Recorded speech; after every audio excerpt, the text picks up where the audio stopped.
Fala, rapaziada, vamos falar um pouquinho sobre a recuperação, né, do momento de grande depressão aí dos anos 30.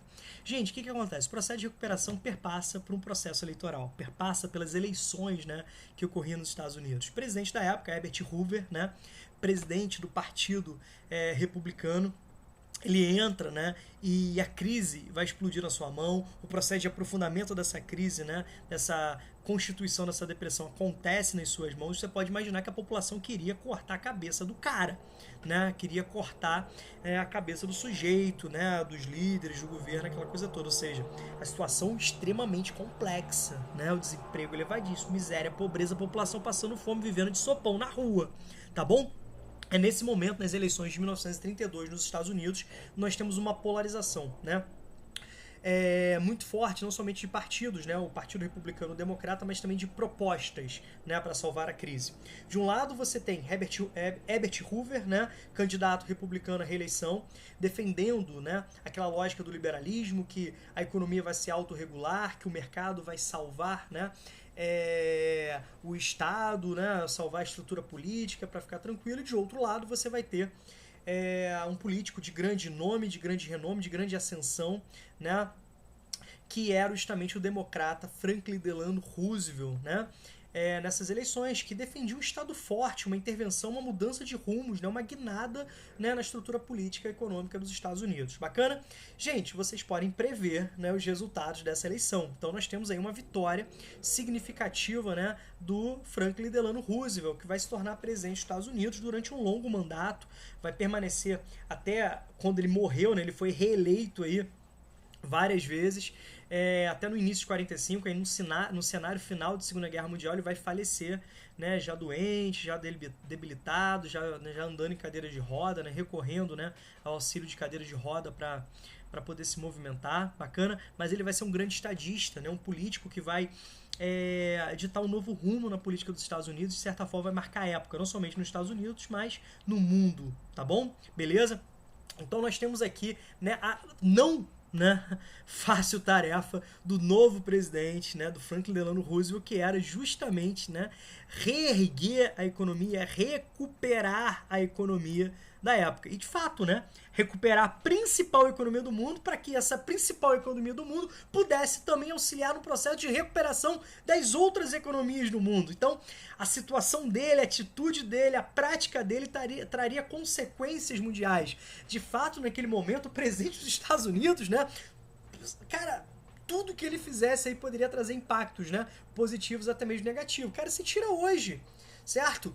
Um Twitter do Trump aí pode, criar, né, uma avalanche aí nas bolsas de valores, seja de forma, né, de aquecimento das grandes empresas ligadas, né, à energia, ao setor bélico, né, como de certa forma criar grandes crises, né, comerciais, grandes conflitos comerciais, né, quem dirá com a China, né, a China atualmente. Então naquele momento ali o mundo olhava com muita atenção para as eleições dos Estados Unidos, né? A gente pode perceber que o processo eleitoral nos Estados Unidos é acompanhado por todo mundo, justamente por essa capacidade de influência dos Estados Unidos, certo? Naquele momento não era diferente.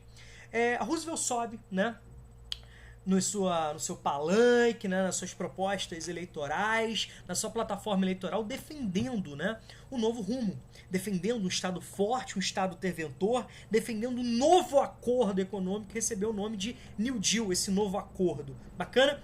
Uma vez Roosevelt no poder, né, ele precisa provar se ele estava certo ou estava errado, né? Cara, esse cara é muito doido. Ele vai falar o seguinte, olha só, me dê 100 dias. Em 100 dias eu já vou colocar de novo a economia dos Estados Unidos no trilho, no rumo certo. Né? A economia dos Estados Unidos é como se fosse um vagão desgovernado fora do trilho. Eu vou novamente colocar no trilho. Aí a pessoa fala o seguinte, peraí, eu tô há anos na merda. Esse cara fala que ele precisa de 100 dias, né, para dar uma oxigenação, para dar um respiro, para eu poder respirar, certo? E a população, de fato, não via mudanças, né, no governo anterior e comprou, né? Comprou essa proposta aí. Beleza. O que acontece? O programa de forte investimento, né, que caracterizava nesse novo acordo, né, o New Deal, a gente pode perceber que ele era extremamente caracterizado em regulamentação, em metas, em planejamento, né? A gente pode perceber a grande presença do Estado, a grande intervenção do Estado.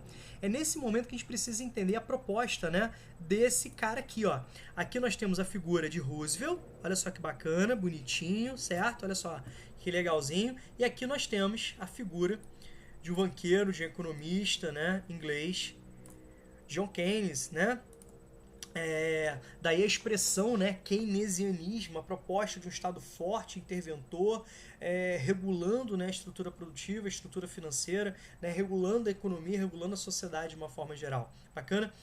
Durante, né, o século XX, o intervencionismo vai ser sinônimo de keynesianismo, o keynesianismo vai ser sinônimo de intervencionismo. Olha só, de fato, né, as propostas, né, desse cara aí se imortalizaram para a história. A gente pode perceber que nesses momentos nós recorremos à presença do Estado. Reparem no cenário que nós vivemos de coronavírus, o que a gente quer? Respostas rápidas, respostas, né, reais, respostas positivas do Estado.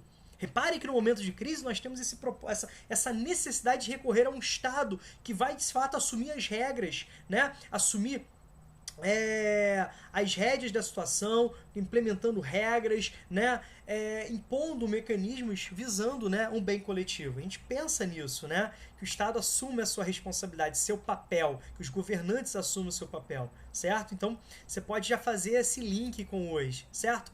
Bacana. Agora vamos lá, pra gente analisar um pouquinho, né, o projeto polêmico do New Deal. Polêmico, vocês vão entender por quê, tá? O que acontece? Roosevelt vai defender uma forte intervenção do Estado, inclusive para reverter a situação de crise, ou seja, para reverter aquele quadro, né, devastador que eu apresentei para vocês, certo? Ele vai propor que um Estado forte intervindo, inclusive criando emprego. De fato, a iniciativa privada estava na merda, né? Era muito difícil chegar para um cara e falar o seguinte: olha só, empresário, aí industrial, aí agricultor, você precisa investir, você precisa gerar emprego. Cara, as pessoas estavam, né? Os empresários estavam na falência, era um momento de medo, né? Era um momento onde não era para investir, era para poupar. Bacana? Então o Estado assume essa responsabilidade do pleno emprego. Para isso, ele vai fazer fortes investimentos, como por exemplo em obras públicas. Então nós temos, né, a construção de grandes obras públicas, como por exemplo hidrelétricas, pavimentação de rodovias, construção de rodovias, praças públicas, né? Obras, né, de tamanhos gigantescos e até mesmo de médios e pequenos portes. Aí você fala, rapidinho, deixa eu só entender aqui. A economia na merda, o pessoal passando fome, dificuldades severas, ele pega e investe em praça, em hidrelétrica, em pavimentação, em rodovias. Qual que era a lógica dele, né? O Estado criando essas obras públicas geraria emprego. O emprego, né, iria trazer vantagens muito positivas. Além de estimular o consumo, certo? Traria também um bom ambiente, um ambiente de recuperação, uma publicidade muito positiva. E, gente, um ambiente positivo é muito importante para o consumo, né? Você se sentir seguro, né? Você sentir que a situação está melhorando, está avançando, isso traz, né, uma atmosfera favorável ao consumo, tá legal? E uma vez que você tem uma diminuição do desemprego, você tem um aumento do consumo, isso vai estimular, né, que a indústria produza, isso vai estimular que o comércio se movimente, isso vai estimular que o setor primário passe, né, a se aquecer novamente, ser estimulado a produzir matérias-primas. E com isso vão gerar empregos. Então mais emprego significa mais consumo. Mais consumo significa, né, maior estímulo, né, à produção e ao comércio. E, consequentemente, você tem maior geração de impostos na produção e no consumo. O Estado, então, ele recupera esses investimentos através de impostos, que garante uma capacidade de reinvestir em outras áreas, né, em aprofundar esse investimento. Essa era a lógica, né, apresentada por Keynes, tá legal? Além disso, nós temos a questão dos subsídios, né, aos setores menos competitivos, a pequenos e médios empresários do campo, né, pequenos e médios empresários da cidade. A gente vai perceber que você vai ter um socorro por parte do Estado. Por outro lado, a gente vai perceber que o Estado vai ter uma preocupação muito forte em controlar a produção primária, para evitar né, muita oferta de produtos e desvalorização das mercadorias, para evitar estoques. Né? A gente vai perceber que o Estado vai chegar ao ponto de regulamentar até o sistema financeiro e as atividades bancárias. Isso é muito, muito importante. Olha só que mudança de rumo. Né? Pela primeira vez na história, nós temos uma proposta de ação governamental de controlar o poderoso capital bancário e o poderoso capital financeiro. Cara, isso é muito impactante, isso é um marco na história, tá legal? Certo? Por outro lado, você vai perceber que um Estado, né, seguindo as diretrizes de Keynes, ele precisa investir em aspectos sociais, ele precisa dar garantia e condições para se consumir. Então o Estado precisa garantir o pleno emprego, certo? Ele precisa garantir, né, uma remuneração mínima, que é o famoso salário mínimo. Ele vai investir em previdência, tá? Ele vai investir em saúde pública gratuita e de qualidade, educação pública gratuita e de qualidade. Ele vai investir na área social. Então ele vai criar um grande ambiente, ou seja, um ambiente, né, de saúde, de prosperidade econômica. Isso vai trazer melhorias sociais. Gente, essa é a base, esses princípios são a base, né, daquilo que vai ser chamado de um estado de bem-estar social, um estado keynesiano, tá? Um estado, tá, que vai garantir condições de consumo. Lembrem-se, né, que se a população não tiver essa preocupação com saúde e com educação, ela pode direcionar junto com uma propaganda muito forte para o consumo. Tá? Industriais já apontavam isso, o próprio Henry Ford já apontava isso. Gente, é preciso dar condições para que o trabalhador consuma. Ele já entendia que as crises são estruturais no capitalismo, né? Ele já entendia isso, tá bom?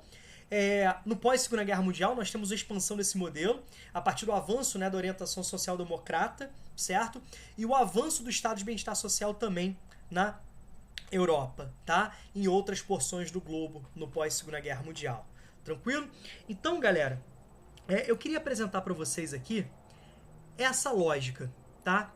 Primeiro, esses dois pontos aqui que estão na apostila.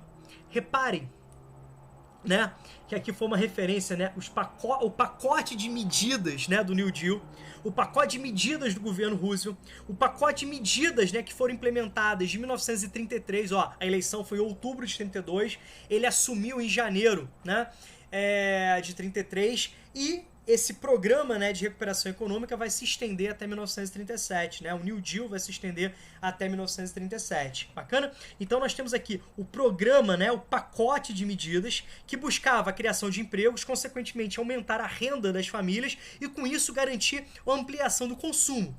Essa ampliação do consumo vai movimentar a economia, vai estimular a produção primária, a produção industrial, vai estimular o comércio e consequentemente você vai perceber que tanto os impostos da produção como os impostos do consumo vão permitir que o Estado faça o reinvestimento. Então você consegue perceber aqui, ó, o reinvestimento dos impostos para que você crie um círculo vicioso positivo, tá bom? Espero que agora você consiga interpretar de uma forma bem mais clara, bem mais tranquila, né, essas transformações, certo?